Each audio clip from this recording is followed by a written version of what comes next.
ইনস্টাগ্রামে কালকে যেখানে 2300 সাবস্ক্রাইবার ছিল আজকে এক মুহূর্তের মধ্যে সব জিরো হয়ে গেছে। যেহেতু মা বাবা বাড়িতে নেই, সকালে উঠে আমার একটাই কাজ হাঁসগুলোকে ছাড়া। হাঁস ছাড়তে গিয়ে দেখি হাঁসের দরজা তো অলরেডি খোলা, ডিমগুলো বাইরে পড়ে আছে। মা দরজা দিতে ভুলে গেছিল, ওই জন্য হাঁস বেরিয়ে সকাল সকাল চলে গেছে। আর আমিও চলে গেলাম এখন মুরগির ফার্মে গিয়ে দেখি দুটো বাচ্চা ঘুরে বেড়াচ্ছে। আর ভালো করে দেখি মুরগিটারই বাচ্চা হয়েছে, কিন্তু মুরগিটা ওর বাচ্চাকে অ্যাকসেপ্ট করতে চাচ্ছে না। কি জানি কি কারণ, দেখো প্রথমবার হয়তো বাচ্চা হয়েছে, ওই জন্যই মনে হচ্ছে এরকম। অনেক কষ্টে মুরগির ডিমগুলোকে চেক করলাম, আশা করি 2-3 দিনের মধ্যে বাকি ডিমগুলোর থেকে বাচ্চা বেরোয় যাবে।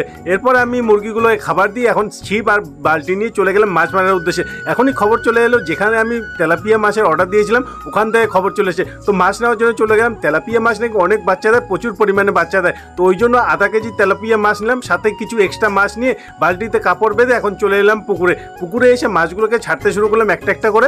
এরপর চলে এলাম বাড়ি এসে এখন রেস্ট করবো আর তোমাদের কমেন্টগুলো পড়তে শুরু করলাম ইনস্টাগ্রামে। কিন্তু ইনস্টাগ্রাম খোলার তো নামই নিচ্ছে না কোনো কন্টেন্ট দেখাচ্ছে আর না কোনো সাবস্ক্রাইবার, না কোনো ফলোয়ার, একদম সব জিরো করে দিয়েছে। এর আগে 2200 সাবস্ক্রাইবারের একটা চ্যানেল ছিল, ওটাও ব্লক হয়ে গেছে। এবার 2300 সাবস্ক্রাইবার চ্যানেলটাও ব্লক হয়ে গেল। একজন ক্রিয়েটারের কাছে সবথেকে কষ্টজনক এটাই, কেন এরকম হচ্ছে সেটা বুঝতেই পারছি না। এভাবে চলতে থাকলে ইনস্টাগ্রাম আর জীবনে ইউজই করবো না।